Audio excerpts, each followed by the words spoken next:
Bonjour, mesdames et messieurs. Bienvenue dans ce flash d'information.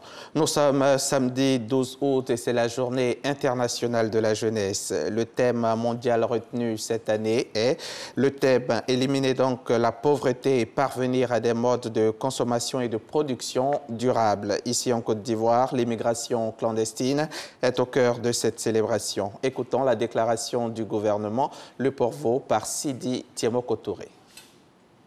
77,7% de la population ivoirienne est constituée de jeunes âgés de moins de 35 ans. En Côte d'Ivoire, comme dans le monde entier, une journée internationale est dédiée à la jeunesse. Célébrée le 12 août, cette journée est l'occasion pour le gouvernement de dévoiler ses actions menées depuis des années en faveur des jeunes. La mise en place le 11 février 2017 du Conseil national de la jeunesse de Côte d'Ivoire fait hier et désormais interface entre le gouvernement et la jeunesse pour la prise en compte de leur voix dans les politiques et décisions les concernant, tout en les engageant sur des missions de paix, de cohésion et de vivre ensemble. Dès mai 2015, des initiatives entreprises par le ministère ont permis de rendre opérationnelle l'Agence Emploi Jeunes et de développer des programmes spécifiques en faveur de la création d'emplois et l'amélioration de l'employabilité des jeunes. Ces programmes s'adressent aux jeunes dans leur diversité de profils, qu'ils soient diplômés, non diplômés, chômeurs ou travailleurs, femmes ou hommes, citadins ou ruraux, lettrés ou illettrés. Outre ces actions, le gouvernement est également engagé dans la lutte contre l'immigration clandestine, phénomène qui touche en grande partie la jeunesse. Face au contexte socio-économique qui relève une immigration massive des jeunes vers l'Europe, à la recherche d'un hypothétique Eldorado, avec pour conséquence des pertes en vie humaine, il vous revient donc, au risque d'hypothéquer les efforts consentis par l'État de Côte d'Ivoire, de marquer votre engagement dans la consolidation des acquis, en prenant votre place et en jouant votre rôle dans la vie citoyenne, économique de la nation. Cette journée internationale de la jeunesse, dont le but principal est d'éliminer la pauvreté au sein des jeunes et parvenir à des modes de consommation et de production durables, est célébrée partout dans le monde. Propos recueillis par Christ Diomandé et Herman Guivet. Rendons-nous maintenant dans les locaux de la grande chancellerie de l'Ordre national où 56 personnes ont été décorées jeudi.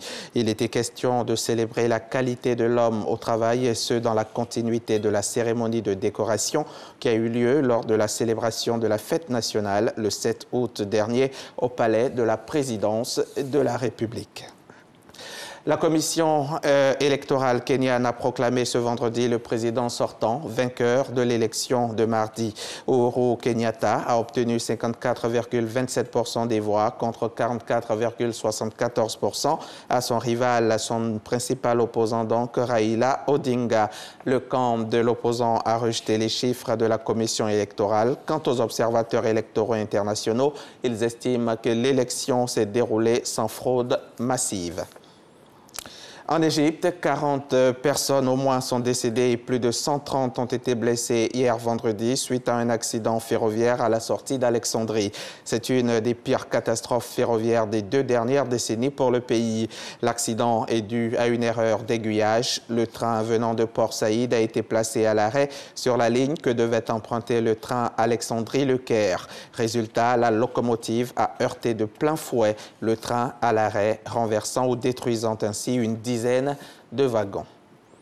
Alors que les tensions entre les USA et la Corée du Nord restent plus que préoccupantes, Donald Trump évoque à présent une éventuelle option militaire au Venezuela où le président Nicolás Maduro a été mis au banc de la communauté internationale. La veille, ce dernier a promis de répondre les armes à la main à une agression américaine.